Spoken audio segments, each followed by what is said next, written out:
That you have in Christ Jesus for us. God be honored in our gathering and in our celebration of this big event for the Mother's Day. We thank you, God, in Jesus' name. Amen. We may all be seated. Judy. Amen. So, the children are going to do a recital first. Hold on, let me go that quick before I Three of them will do recitation. It's going to be on the order that you will see on the screen. Kai first. Is the legend here? Come on, legend. Okay, and then the next one will be Joseph Abraham Denison, present, and then the last will be Kayla Bilua. Okay, he will be reciting to us Ephesians chapter 6, verse 1 to 4 from the today's English version. Go to it. Children, it is your Christian duty to obey your parents, for this is the right thing to do. Respect your father and mother is the first commandment that as a promise added, so that all may go well with you, and you may live a long time in the land. Parents, do not treat your children in such a way as to make them angry. Instead, raise them in Christian discipline and instructions. Amen. Ephesians 6, 1 to 4. Amen. And the next one will be Joseph. Come on, Joseph. You will be reciting two verses. Matthew 26, 26. And as they were eating, Jesus took bread and blessed it and gave it to the disciples and said, "Take, eat. This is my body." Matthew 26, 26. And now Revelation 22, 13. I am the Alpha and the Omega, the beginning and the end, the first and the last. What's the story? Okay.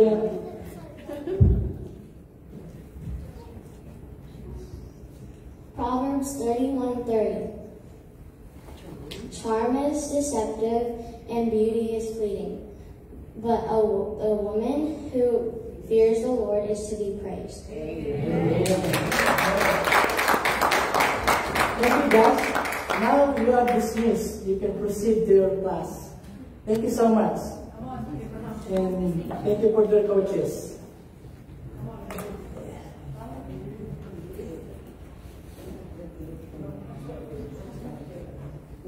So first, I'd like to greet our friends online. Thank you so much for joining us every Sunday.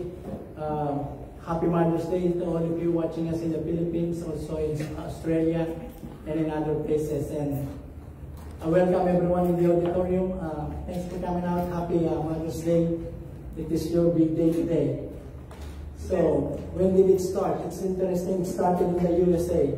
Mother's Day is celebrated once a year on the second Sunday in May.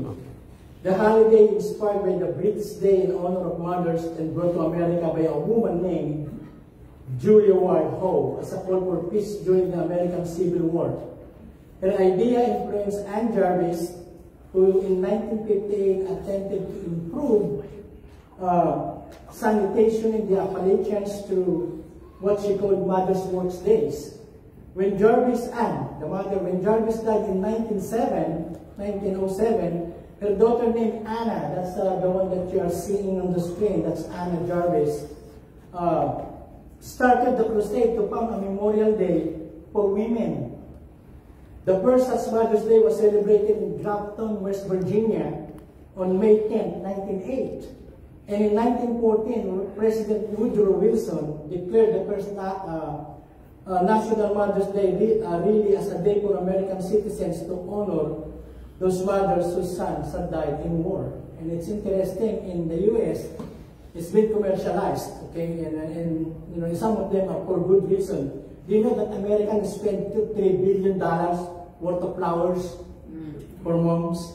And another $1.5 billion for pampering gifts, such as spa, $68 million on greeting cards, $68 million on greeting cards, and it amounts to almost 10% of the U.S. jewelry business.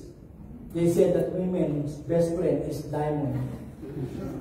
And we will spend $3.5 billion on dining out today, but we have some here in the room. So yeah, so I will be sharing with you one of the greatest mother in the Bible. And her name is Hannah. As I introduce Hannah's story, I want us to know, you find her story in 1 Samuel and also in the second chapter. I want us to know three things, but I'm just making it two, because to celebrate Mother's Day. They say that every good sermon has 3 points. This afternoon, I'm only going to have 2. Okay, okay, it says that 3 things that profile a godly mother. I only mentioned 2 here. She had a right husband relationship, and she had a right heavenly relationship. Now, these things stand out and profile Hannah for us. So, first, Hannah had a relationship, had a right husband relationship, and this is very, very vital in a husband, and this is what God intends. Why a woman is married to a husband. The first is they shared worship. The second is they shared love and they shared feelings. In 1 Samuel and in chapter 3, look at this. They shared worship. Year after year, this man, and that is pertaining to Elkanah, the husband of Hannah. Year after year, this man went up from his town to worship and sacrifice to the Lord Almighty at Shiloh. It was at Shiloh, not in Jerusalem yet, because the Ark of the Covenant, during that time, it was captured by the Philistines.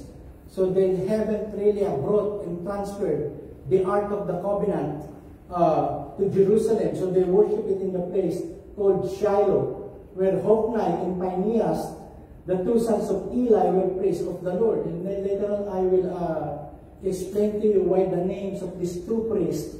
Eli is the high priest, and he's got 2 sons who were also priests.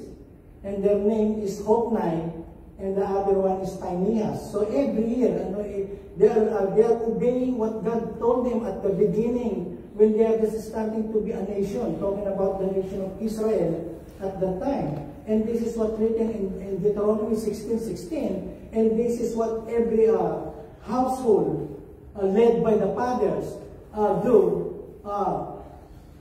to go to worship God in Shiloh. This is supposed to be in Jerusalem, and they do it 3 times a year, not just once a year. 3 times a year, all your men must come to meet with the Lord your God. In some translation, all you fathers. Tatay, yung muna, yung ama. All your men must come to meet with the Lord your God at the special place He will choose. They must come for the 3 festivals. First, the festival of the unleavened bread, that is commonly known as the Passover, where they eat the seder.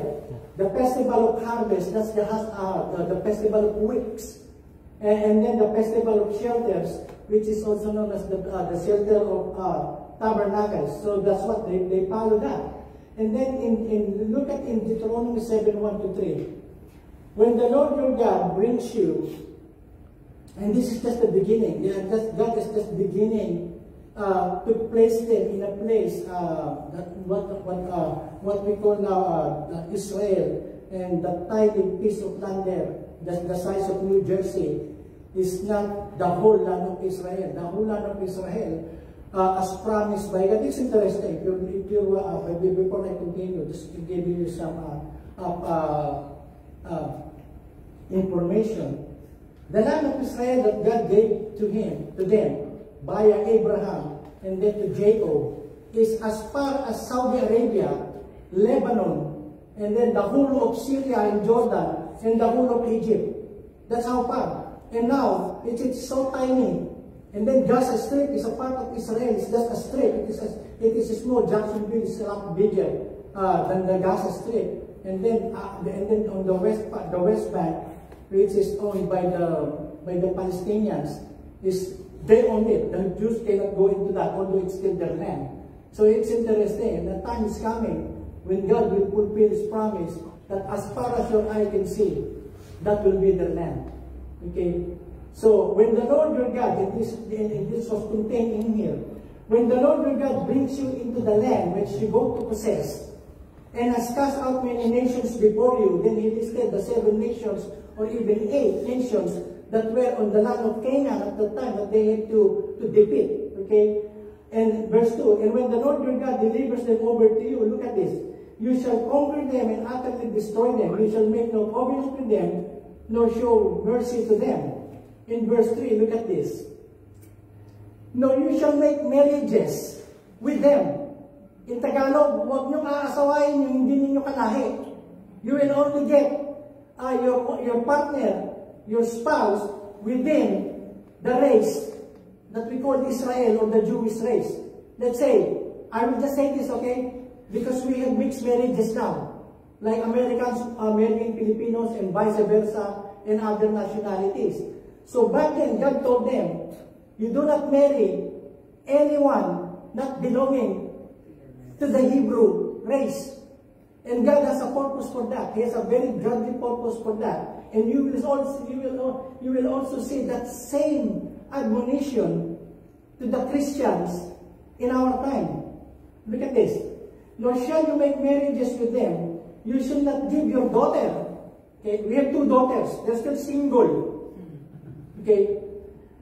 You shall not give your daughters to their son, nor take their daughter for you, for your son.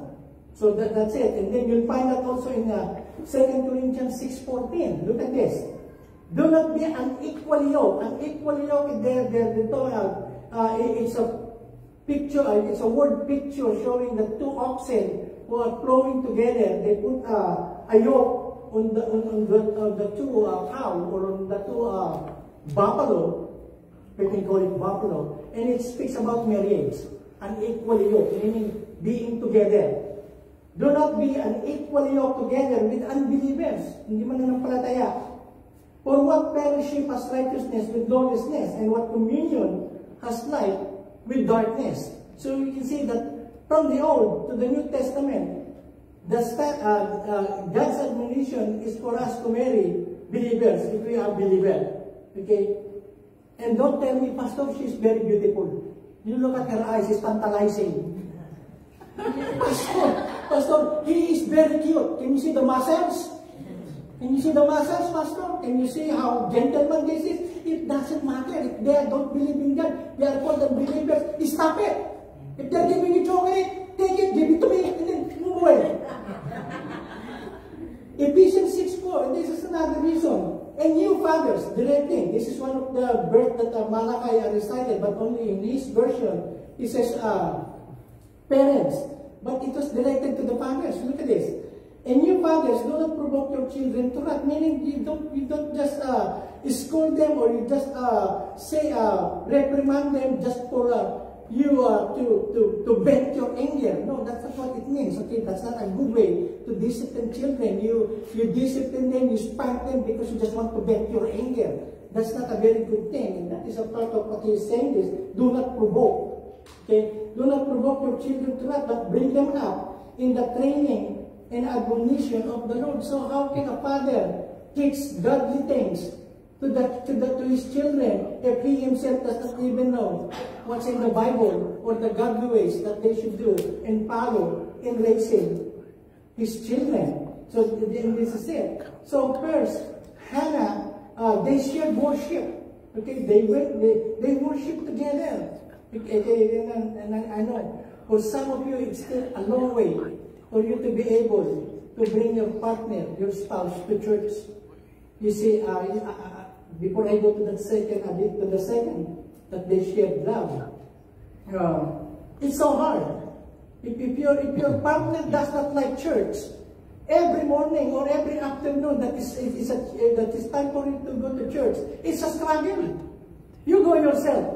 I'll stay here. Or I'll drop you there, I'll pick you up after it's done, and then that's it. So it's kind of, there's always that conflict. Okay, and that's what it says. If you marry a believer, then it's for 2 of you are having the same faith, so it's not that a struggle to come to church. Then the second thing that you notice is both of them, they shared love. Okay? They said that love is blind. That's true, right? Love is blind.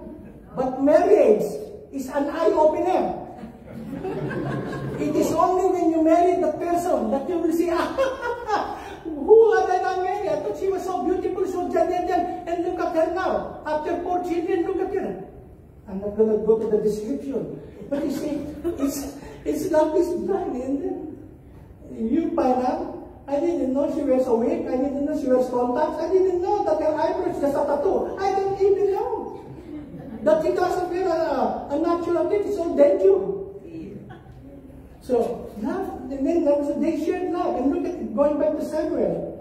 And whenever the time came for Elkanah to make an offering, he would give portions to Penina. Penina is the other wife. So Hannah is not in a very good place in the house because her husband is a polygamist.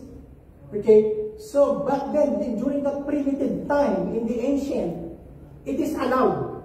But it does not mean that God approves it. Okay? God never approves polygamy. Because he says in the beginning, the man shall leave his parents and then cleave to his wife.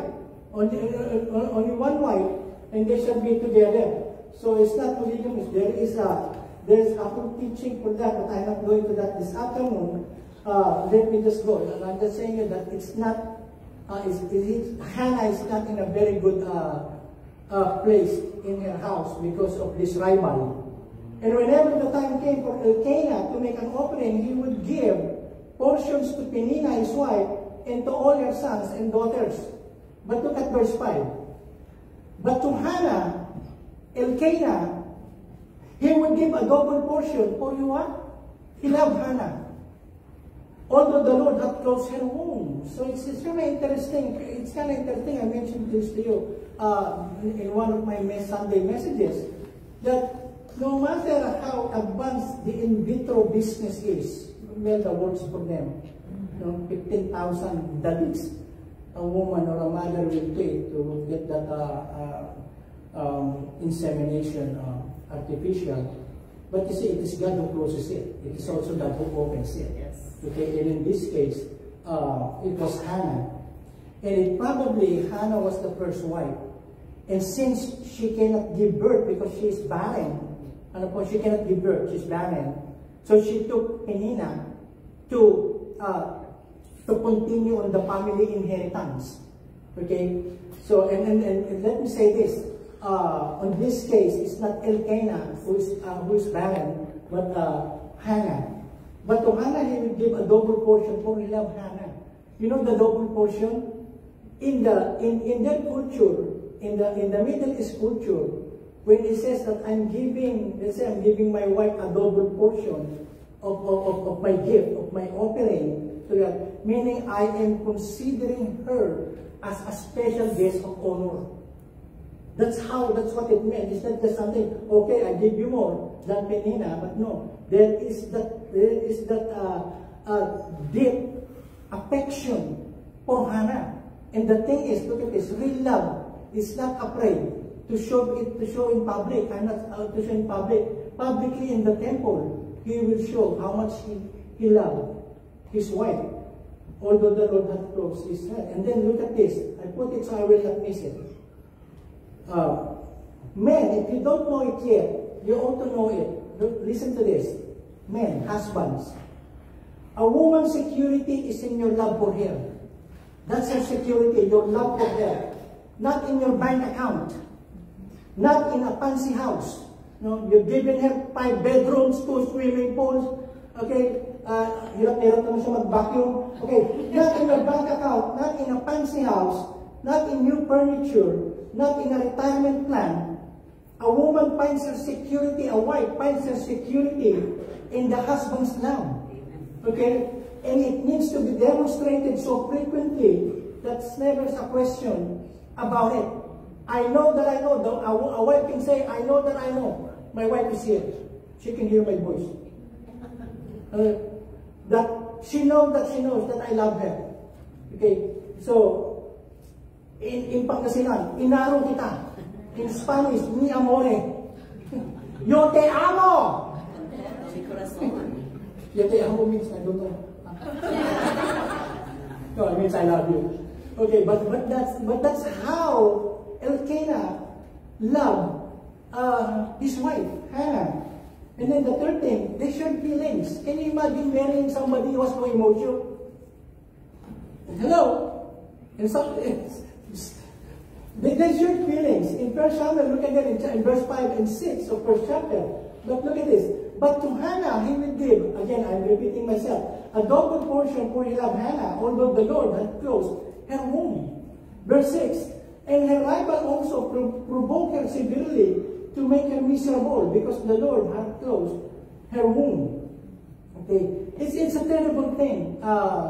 In their culture, if a wife cannot bear a child to the husband, if they consider it as a curse. Okay? In fact, the women who cannot give birth, they are spit upon. They are considered as cursed. Okay? They don't have equal status inside the house and even outside the community. So can you imagine? And then she is being provoked. Every time that they go to the temple, okay, Elkanah will distribute some of the offerings because they open it first. Then after when the priest has taken the portion that's due to them and due to God, they take back some of the meat offering and the family eat together. Okay, they eat together of the leftover of what they sacrificed for the Lord. So every time, every year, can you imagine every year, Penina will provoke her and say, look at you. Okay, look at you. You're gonna die, an old lady without a child. And every time you see, and then she will hear the kids of Penina running around, and Elkanah embracing them and playing with them, but she has none. Okay? And she is being provoked. And she is by her rival. And then in verse 8, look at this. Look at the affection. Then Elkanah, her husband, said to her, Hannah, why do you weep? But Tommy iyak. Why do you not eat? Why are you not eating? Hindi ka kumakain.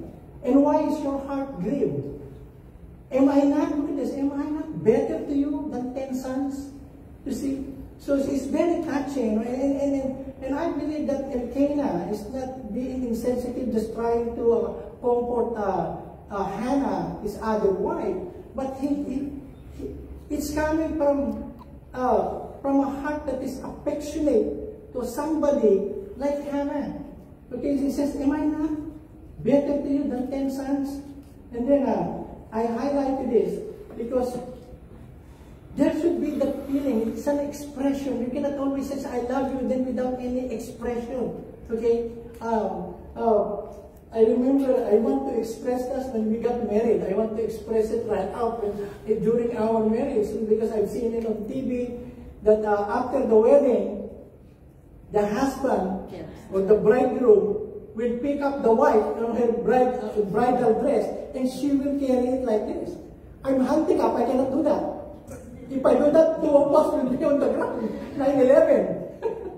But then I told her, I am limited physically. But if you're gonna look at my heart, every bit of it is shouting your name, Bibinya.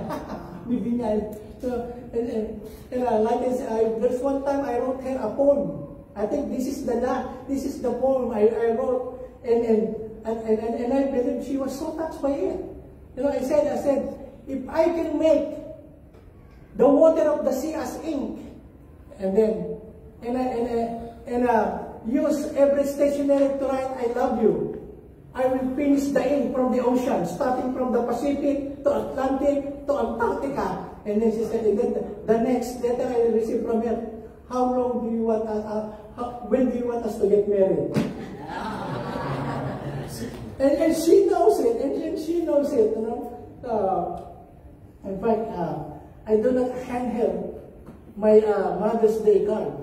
I send it via mail so that everybody in her office will know you have another card from your hubby. No money there, no giving there, but that's an expression of my amore, okay, my love. And then the second thing we can see from Hannah. Hannah had a right heavenly relationship. Okay, she's a godly woman. The title of my talk this afternoon. She had a passion for the Lord's best. And during that time, the best thing that God can give to a woman if she is married is a child. Okay, is a child. She knew where to go with her problem, and she knew it. Not to Elkanah cannot provide that. Only God can do that miracle of having a baby. So she went right to the Lord. She wants a child, and you can see it in her prayer. Okay, I will jump into this. We're going to read this twice. But before I continue, there is a passage in 1 Corinthians, chapter 7, 18, 9. Listen to this. Now to the unmarried, yung hindi pa kasal. Now to the unmarried and to the widows, yung pong mga byuda, I say that it would be better for you to continue to live alone as I do. Paul is a widow. He is saying, if you want to serve the Lord, okay, it is better if you are single. If you are single, because there is no attachment. You can go, if God sends you to a difficult place like Africa, Timbuktu, or a place where there's a lot of opposition to the gospel. You can easily, you don't need to say and cry and get help by your family. He says, don't go, don't leave us. Okay, that's what he is saying. There is that gift of singleness. In fact, there was one time in my life, I told you this before. I met my wife when we were still in college. Okay? And she was part of our outreach in Pangasinan. That's a northern province in the Philippines. So that's where I met her, and she became a part of our church back there. So when I saw her, she already had a boyfriend. She already had a boyfriend, one of the leaders also in church. Okay? So it says, Lord, if she will not be my wife, I'm praying to God like Hannah, but in a different prayer. I said, Lord, if she will not be my wife, I want to serve you. If I will be a eunuch, somebody that who will not marry, I will not marry, I will be a single all my life. So be it, Lord. Because for me, it's better for me to be single, serving God, rather than having a partner, a wife, and then, distract my service to the Lord, or affect in a negative way my relationship with God. So I said, Lord, if she's not going to be my wife, then so be it. I'm not going to marry. I'm going to continue serving you. At the time, I was the director of missions in our church, and then so be it. And then, lo and behold, after about a year or two, things changed. She became my wife. Okay, we just celebrated our 34 years. Wow. So our 34 years. And so, why am I saying this? Because there is a gift of singleness. There are some people who, for the sake of serving God, they are willing to set aside what could be a family relationship. Okay? And there's a lot of people who has done that. So that's what Paul is saying. But if you cannot restrain, look at this.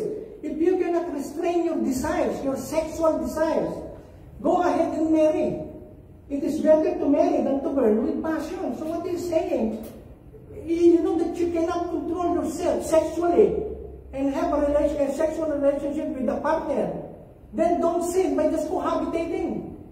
Go and get married. Remember, it is not your love that will connect you to your partner. It is not your love.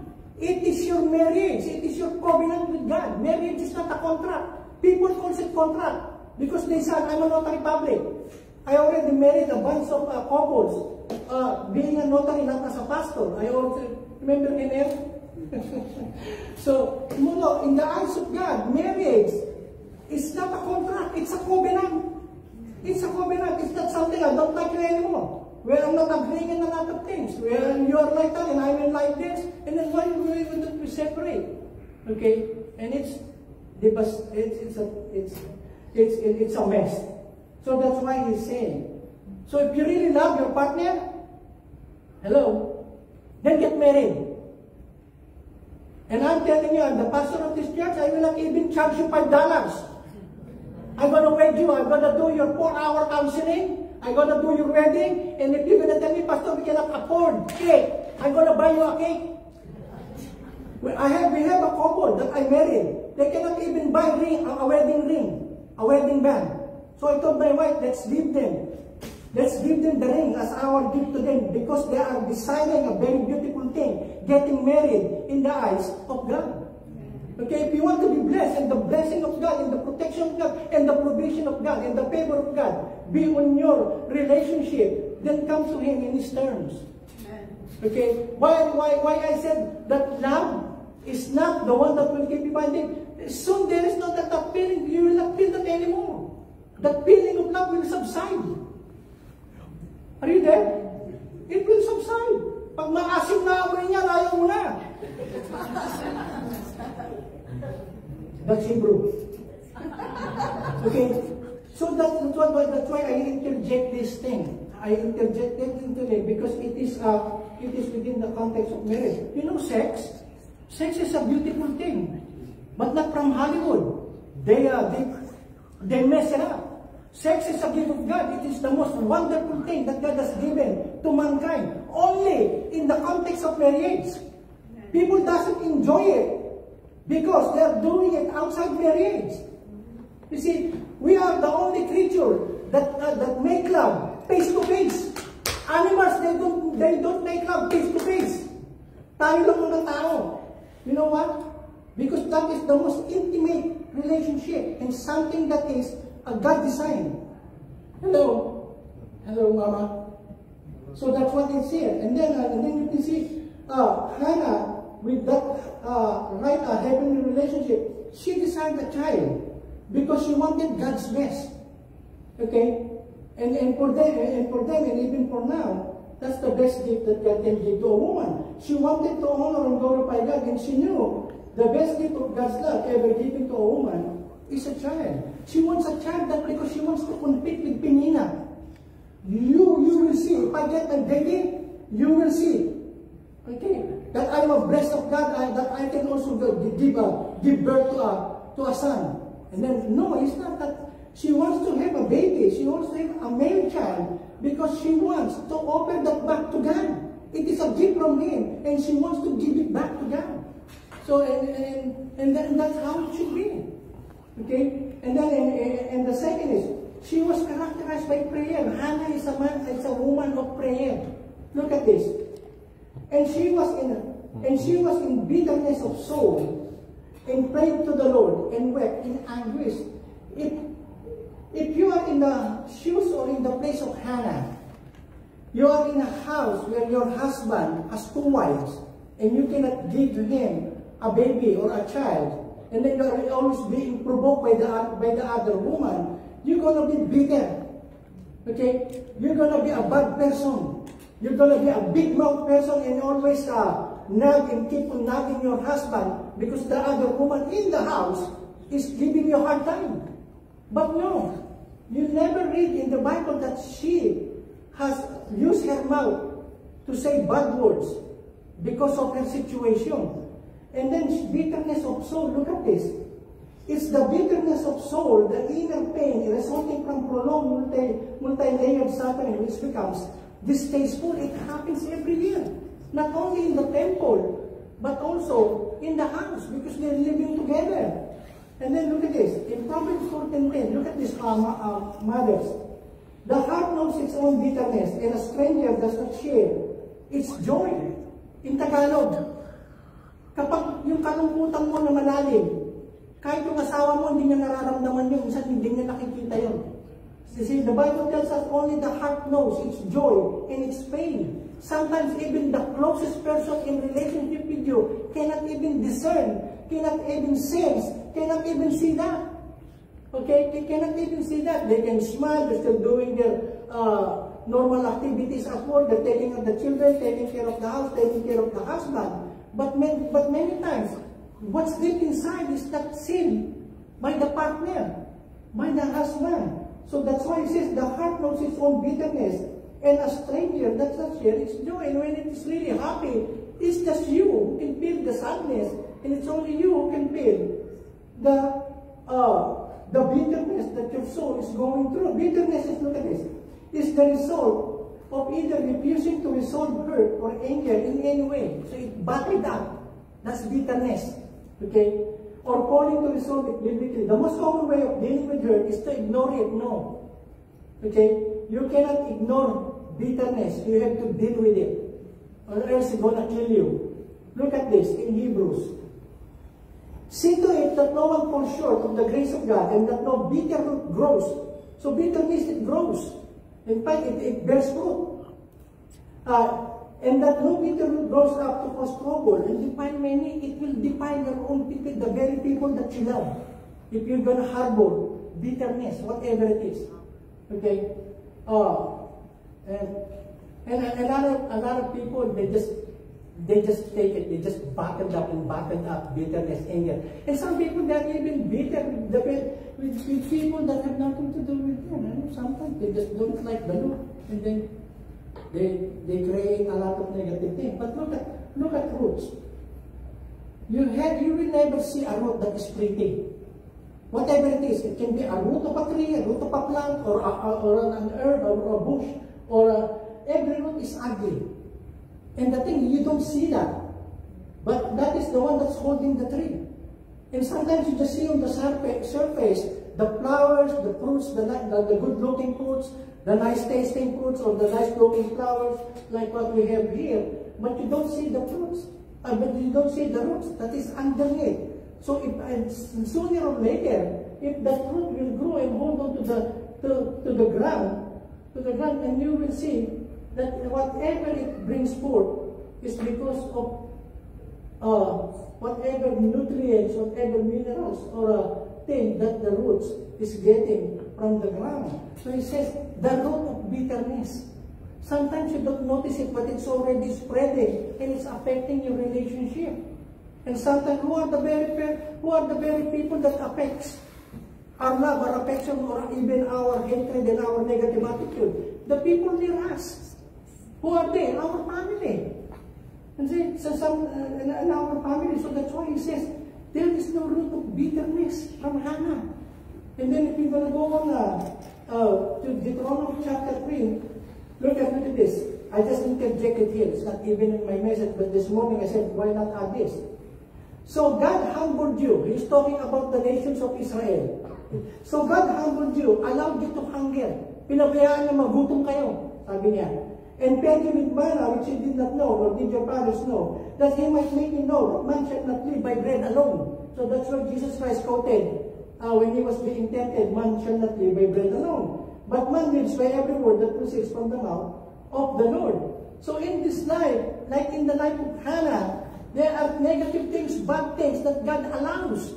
Not to make us miserable, but to teach us that He is in control. That God is in control. Can you imagine? There are 6 great women in the Bible that are like Hannah. First one is Sarah, the wife of Abraham. Okay, then there is Leah, there is Rachel, there is the wife of the mother of Samson, Manoah. Okay, and then one more woman that is a partner of Elijah. But then and the 6th is Hannah. And sometimes you will say, why God? Why me? I attend church. I love you. But why me? Why are we going through this negative thing, straining our relationship? Why our children? We deserve the best for them, and look at them now. Hello? So God allows. He allows a lot of negative things in our lives, and the thing is, God does not explain why. Many times He does not explain why.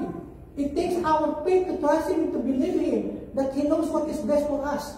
Amen. That at the end of life, you say, had God not shown me that lesson, or taught me that lesson, I would not have been this kind of person to my family, to my friends, and to church, and all of those things. And so everything in life that God allows, it has a eternal lesson.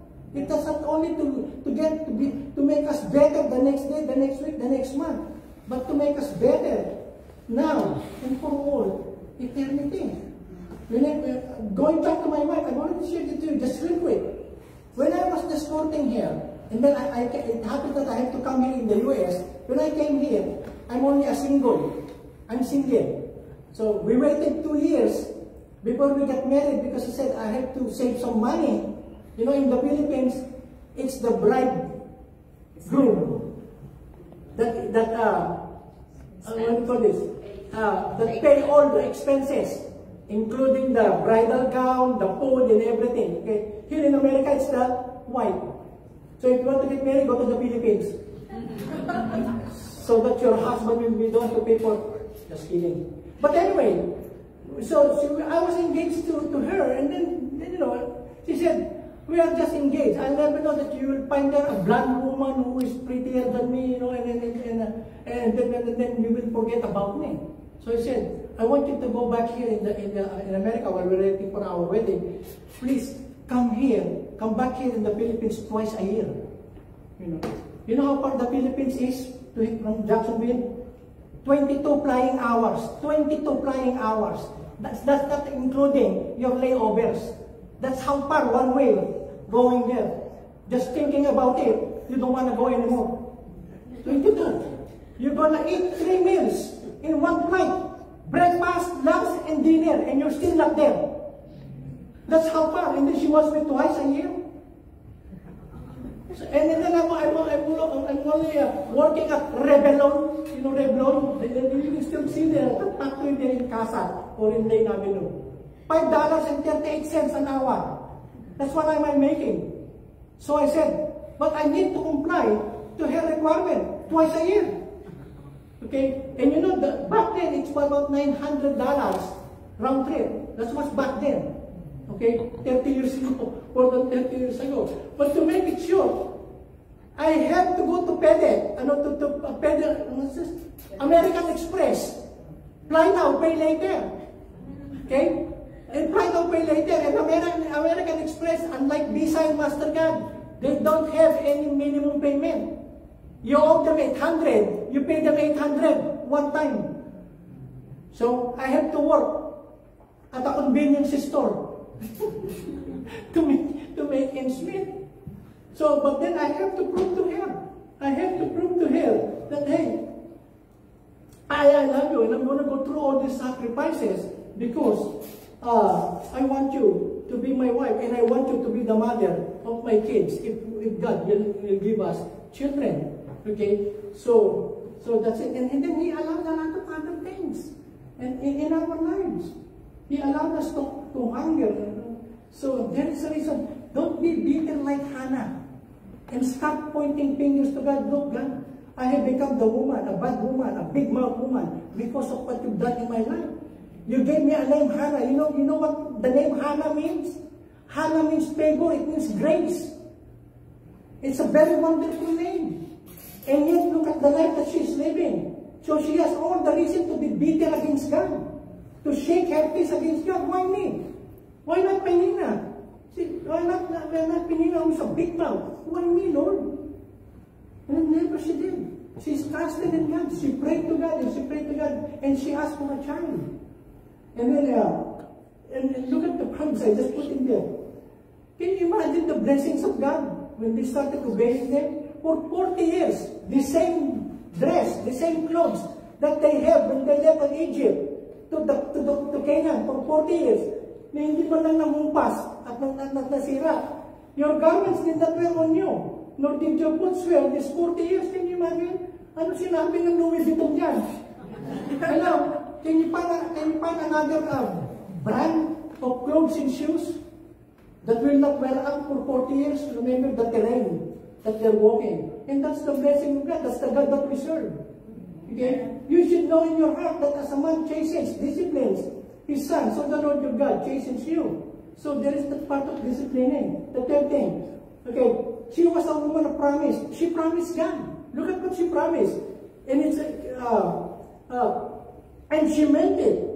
Okay, she's not saying, Lord, if you give me that and this, I will do this for you. No, she's not tricking God. Okay, when she asked for a boy, this is what she promised.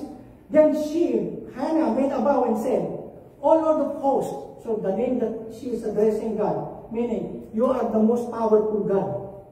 If you will indeed look on the affliction of your maidservant and remember me, and not forget your maidservant, but will give your maidservant a male child. Very specific. I want a child, I want a boy. He said, a male child, then I will give him to the Lord all the days of his life, and no razor shall come upon his head. So that means that she is dedicating. She's not even pregnant yet at this time, but she's already dedicating the boy to God. That's why we have child dedication. We dedicate the child to God. And then said, I want him to be a Nazirite. You know a Nazirite? Like Samson, and like John the Baptist. Jesus Christ is not a Nazirite. He is a Nazarene. Because he came from the town of Nazareth. So he is not a Nazirite. He is a Nazarene. So Nazirite is it's above. They will not eat honey. They will not drink wine. They will not cut their hair. So that's a Nazirite. And that's above to the Lord. And Samuel, Samson, and John the Baptist, their vow to God is a lifetime, like Samuel. And this is his promise. Lord, I promise you this. And then he went on to say, not only that, Hannah is, you can see Hannah's purity. Back then, during that time, the priests are corrupt. The sons, the Hophni, Phinehas, and their dad Eli, they were all corrupt. They are the one taking care of the temple, but they are all corrupt. But look at that, she preserved her purity. She was a virtuous woman, like the woman of Proverbs 12:4-31:10. She was a woman of virtue. She was a godly woman. She was a pure woman. Look at what 12:4 says. A good wife. Okay. So if you're a wife, you must be good. Hello. Not good in talking and nagging. Hello.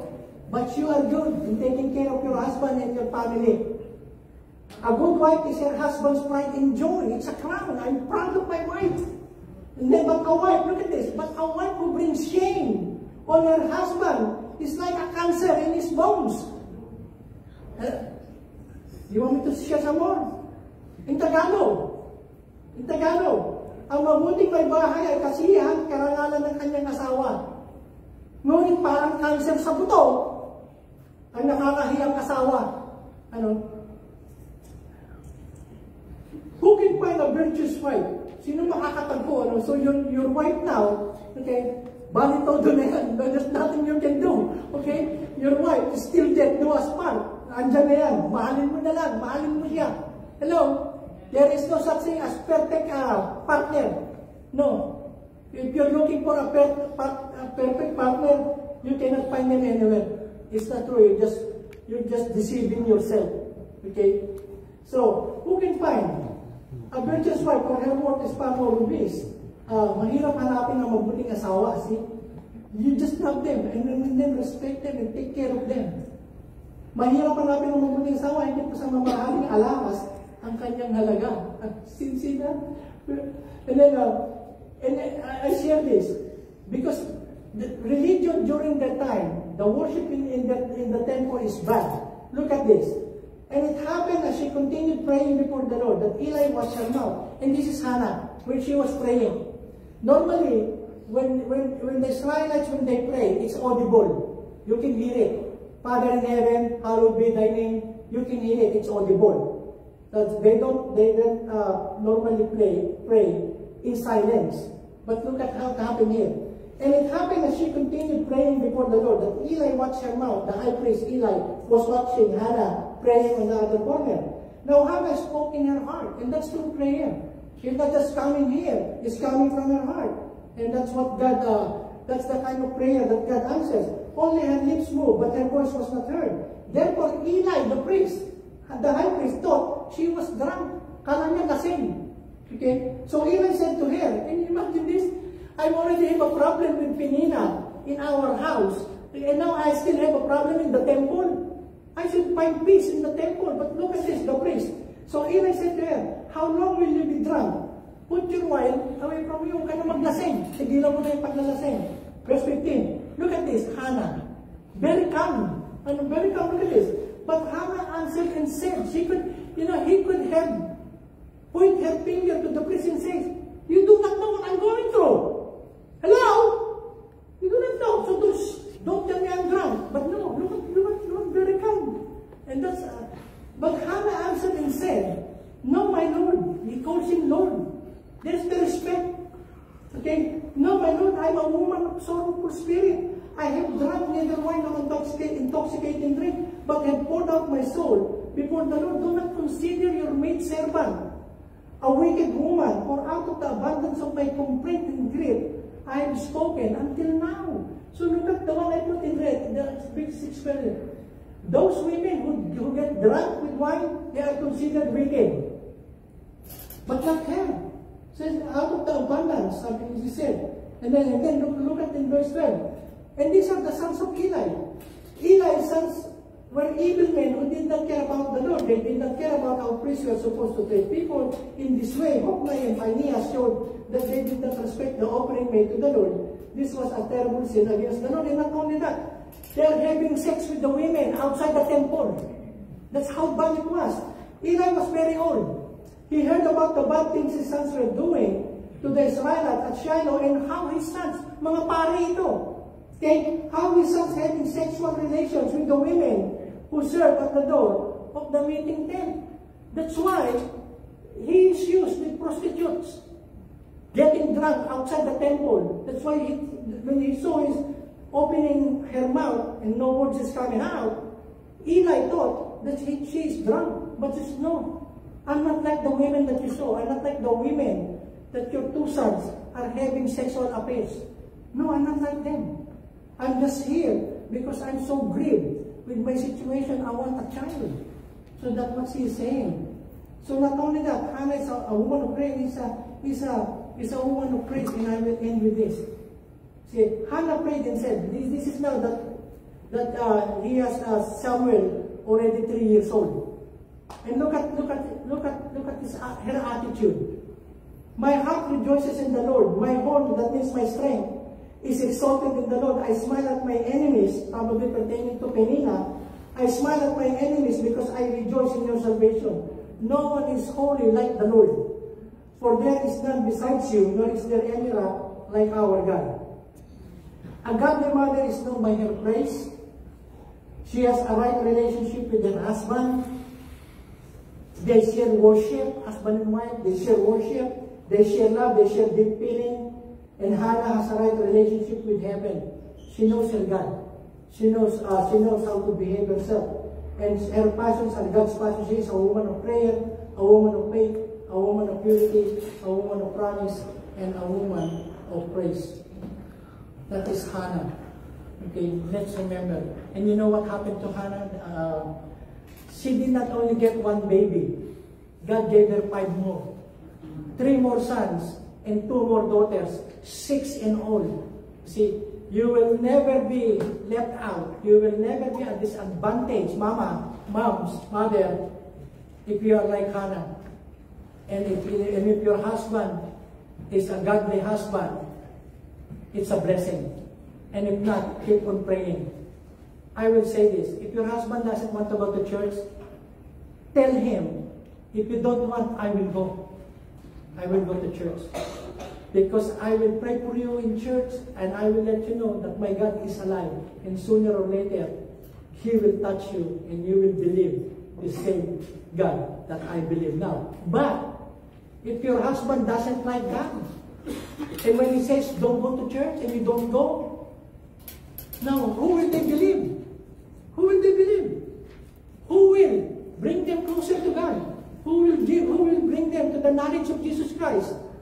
If you, the wife who is godly, will compromise with them and not go to church, I'm not saying that you disobey them. If, in case that there will be a bickering and quarrel for you doing it, then ask God for wisdom.